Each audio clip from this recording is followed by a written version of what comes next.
Iniciando agora o capítulo 5 de Mateus, Jesus, vendo a multidão, subiu a um monte e, assentando-se, aproximaram dele seus discípulos, e, abrindo a boca, os ensinava, dizendo. A partir desse momento, Jesus vai citar algumas bem-aventuranças, algumas situações, algumas ações que fariam dos seus praticantes pessoas muito felizes, bem-aventuradas de verdade. E a primeira bem-aventurança citada é bem-aventurados os pobres de espírito. A expressão pobre de espírito significa uma pessoa que não se baseia em seus atos para se justificar diante de Deus. Ela é miserável em obras ao se referir a Deus. Ela não confia nas obras que ela pratica. E a recompensa de uma pessoa que chega humildemente diante da presença de Deus é que ela recebe, dela é o reino dos céus. A segunda bem-aventurança é bem-aventurados os que choram, pois eles serão consolados. É muito importante que se entenda que o significado desse chorar não é uma pessoa que chora porque cometeu maus atos, mas uma pessoa que chora por passar por dificuldades da vida e por passar por perseguições por ser um cristão. Seguindo em diante, bem-aventurados os mansos, pois eles herdarão a terra. A palavra manso não é uma pessoa acomodada. A palavra manso remete a como um animal, um cavalo que foi amansado. Mesmo que ele receba golpes da pessoa que o monta, ele não reage. Mesmo sendo muito mais forte do que a pessoa que o monta, ele não se vinga dela, porque ele é manso, ele consegue sofrer o dano. E a recompensa de pessoas assim é que eles vão herdar a terra. Seguindo adiante, bem-aventurados que têm fome e sede de justiça, pois eles serão fartos. A verdade é que Deus vê além das aparências. E bem-aventurados aqueles que esperam na provisão do Senhor, ao invés de oprimir os seus irmãos e pensar, Deus não está vendo. Porque todo aquele que tem fome e sede de justiça vai ser farto, porque a justiça de Deus vai se cumprir sobre a terra. Seguindo em frente, bem-aventurados misericordiosos, porque eles alcançarão misericórdia. Seguindo em diante, bem-aventurados limpos de coração, porque eles verão a Deus. É muito importante entender que a expressão limpos de coração não remete a pessoas que são perfeitas. Para entender esse versículo, podemos usar Hebreus, capítulo 12, versículo 14. Segui a paz com todos e a santificação, sem a qual ninguém verá a Deus. A verdade é que, nesses dois versículos, temos a mesma promessa. Ver a Deus, aquele que seguir a santificação, aquele que tiver a santificação, vai ver a Deus. Ou seja, o significado de limpo de coração é buscar a santificação dia após dia. Seguindo em frente, bem-aventurados pacificadores, por exemplo. Bem-aventurados pacificadores, porque eles serão chamados filhos de Deus. A verdade é que Deus odeia 6 coisas, e a sétima a sua alma abomina. E a sétima é essa, o que semeia contenda entre os irmãos. Deus odeia a contenda entre os irmãos, mas Deus chama de seus filhos aqueles que são agentes da paz, aqueles que promovem paz e não briga por onde passam. E bem-aventurados que sofrem perseguição por causa da justiça, porque deles é o reino dos céus. Bem-aventurados sois vós, quando vos injuriarem e perseguirem, e mentindo, disserem todo o mal contra vós por minha causa. Alegrai-vos e exultai, porque grande é o vosso galardão no céu, porque assim perseguiram os profetas que vieram antes de vós. A verdade é que toda vez que o profeta dizia a verdade para o povo, ele era maltratado, surrado e às vezes morto. E assim foi dito por Jesus que aconteceria conosco, os cristãos, mas que quando isso acontecesse, nós deveríamos exultar e alegrar, porque nosso galardão é grande nos céus. A partir do versículo 13, Jesus começa a dizer que nós somos o sal da terra. Se nós formos insípidos, com que havia de se salgar? Nós não prestaríamos para mais nada senão para ser pisados pelos homens. E também não somos a luz do mundo. E não se pode esconder uma cidade edificada sobre um monte. Ninguém vai acender uma candeia, uma lâmpada, para deixar ela debaixo da cama, mas vão colocar no ponto alto da casa para que ela ilumine todos os cômodos. É que ele dá a explicação dessas alegorias. Assim resplandeça a vossa luz diante dos homens, para que vejam as vossas boas obras e glorifiquem o vosso Pai que está nos céus. E a partir do versículo 17, Jesus introduz um conceito muito importante do seu ministério. Ele diz que ele não veio destruir a lei e os profetas. Muitas pessoas hoje desprezam o Antigo Testamento, mas Deus diz que ele não veio destruir a lei e os profetas, ele veio cumpri-la. Porque até que o céu e a terra passem, nem um jota ou tio se omitirá da lei, sem que tudo seja cumprido.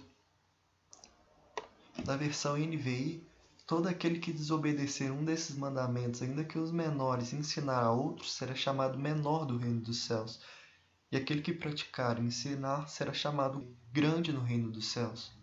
E no versículo 20 ele diz: porque eu lhes digo que se a justiça de vocês não for muito superior à dos fariseus e mestres da lei, de modo nenhum entrarão no reino dos céus. O conceito desse versículo é simples. A justiça dos fariseus era externa, era apenas atos que os homens podiam ver, mas a justiça que Deus requer de nós é uma justiça interior, mesmo que ninguém esteja vendo, mesmo que seja só você e Deus. E esse conceito vai ser demonstrado no decorrer desse capítulo. Por exemplo, Jesus cita o texto de Êxodo 20:13, não matarás. E ele diz: vocês ouviram o que foi dito aos seus antepassados, não matarás, e quem matar estará sujeito a julgamento.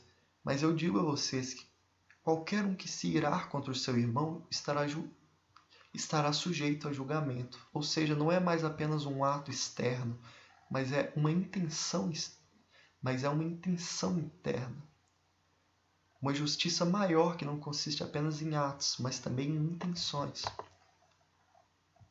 Também qualquer que disser a seu irmão, raca, será levado ao tribunal. Raca que significa um xingamento, como, por exemplo, chamar alguém de idiota, vil ou desprezível. E qualquer um que dizer louco corre o risco de ir para o fogo do inferno. E esse ensino está em comum acordo com 1 João 3,15. Qualquer um que odeia o seu irmão é homicida. Ou seja, não é apenas o ato de matar o irmão, mas o simples fato de odiar ao irmão já torna um homicida. Portanto, se você estiver apresentando a sua oferta diante do altar e ali se lembrar de que seu irmão tem algo contra você, deixe a sua oferta ali, diante do altar, e vá primeiro reconciliar-se com seu irmão, e depois volte e apresente sua oferta. Entre em acordo depressa com seu adversário, que pretende levá-lo ao tribunal. Faça isso enquanto ainda estiver com ele no caminho, pois caso contrário, ele poderá entregá-lo ao juiz, e o juiz ao guarda, e você poderá ser jogado na prisão. E eu lhe garanto que você não sairá dali até pagar o último centavo. Vocês ouviram o que foi dito, não adulterarás. No versículo 27, o Senhor Jesus cita Êxodo 20:14, não adulterarás. Em seguida, no versículo 28, ele diz: mas eu lhes digo, qualquer um que olhar para uma mulher e desejá-la, já cometeu adultério com ela em seu coração. E ele prossegue: se seu olho te faz pecar, arranque e o lança fora. É melhor perder uma parte do seu corpo do que todo ele ser lançado no inferno.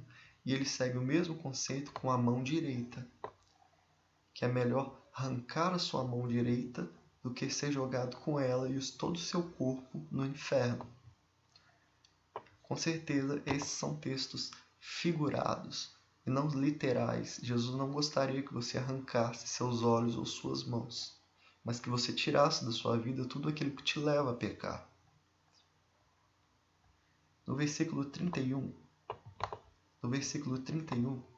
Jesus cita Deuteronômio 24, a partir do verso 1, que dizia que um homem que quisesse se divorciar de uma mulher deveria dar a ela uma carta de repúdio.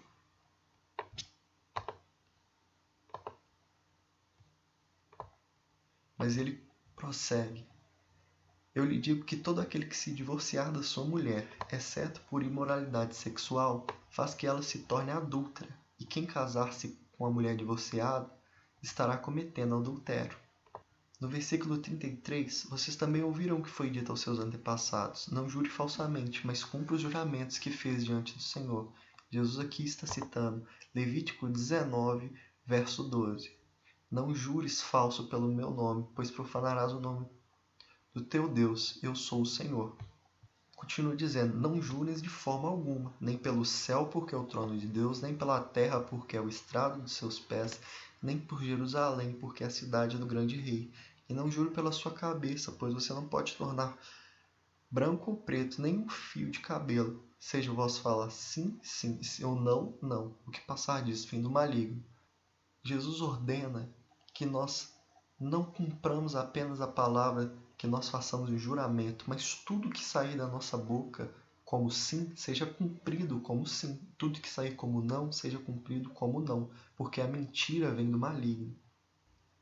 E no versículo 38, Jesus cita Êxodo 21, 24. Olho por olho, dente por dente, mão por mão, pé por pé, queimadura por queimadura, ferida por ferida, golpe por golpe.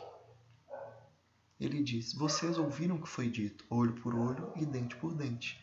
Eu lhes digo, não resistam ao perverso. Se alguém o ferir na face direita, ofereça-lhe também a outra. E se alguém quiser processá-lo e tirar a túnica, deixe que leve também a capa. Se alguém o forçar a caminhar com ele 1 milha, vá com ele 2. Dê a quem lhe pede, e não volte as costas àquele que deseja pedir-lhe algo emprestado. A partir desse momento, Jesus vai citar, vocês ouviram o que foi dito, ame o seu próximo e odeie o seu inimigo. Citando Levítico 19, verso 18. Amarás o teu próximo como a ti mesmo. E a segunda parte, odeie o seu inimigo. Você vê instruções, por exemplo, em Deuteronômio 23:6, para que não se faça um tratado de amizade com o amonita ou o moabita.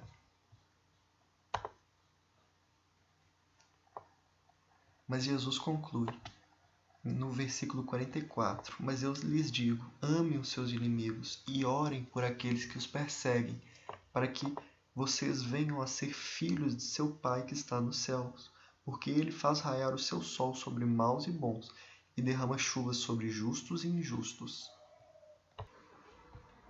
No versículo 46, se vocês amarem aqueles que o amam, que recompensa receberão? Que recompensa receberão? Até os publicanos fazem isso.